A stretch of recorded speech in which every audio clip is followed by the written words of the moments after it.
আল্লাহু লা ইলাহা ইল্লা হুয়াল হাইয়ুল কাইয়্যুম। পড়েন সবাই, আল্লাহু লা ইলাহা ইল্লা হুয়াল হাইয়ুল কাইয়্যুম। আল্লাহ তিনি, যিনি ছাড়া কোনো ইলাহ নাই, তিনি সদা জাগ্রত, তিনি চিরঞ্জীব। লা তাখুযুহু সিনাতুন ওয়ালা নাওম। আল্লাহ ঘুমায়, আল্লাহ তন্দ্রা যান, আল্লাহ জিমায়, আল্লাহর জিমানি নাই, আল্লাহর তন্দ্রা নাই, আল্লাহ ঘুমান না। সুবহানাল্লাহি ওয়া বিহামদিহি। অহরহ তার সামনে রয়েছে গোটা পৃথিবী, গোটা আকাশ ও জমিন, সমস্ত সৃষ্টি জগৎ তার সামনে। তিনি ঘুমান না, তার কোনো তন্দ্রা নাই, তার কোনো নিদ্রা নাই। আল্লাহ কোথায় আছেন?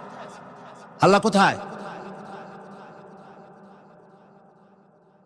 এটি আকীদার প্রশ্ন, এটি আকীদার প্রশ্ন।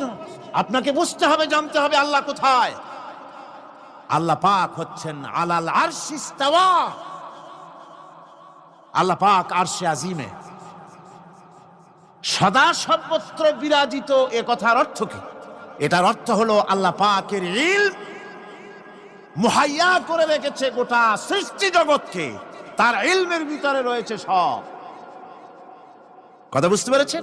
যদি বলেন আল্লাহ সব জায়গায় আছে, তাহলে তো পানির মধ্যে, বাথরুমের মধ্যে, ঘরের মধ্যে, সব জায়গায় আল্লাহ পাককে থাকতে হয়। যে সব জায়গা অবাঞ্ছনীয়, অবান্তর জায়গা, সেসব জায়গায় আল্লাহকে থাকতে হয়।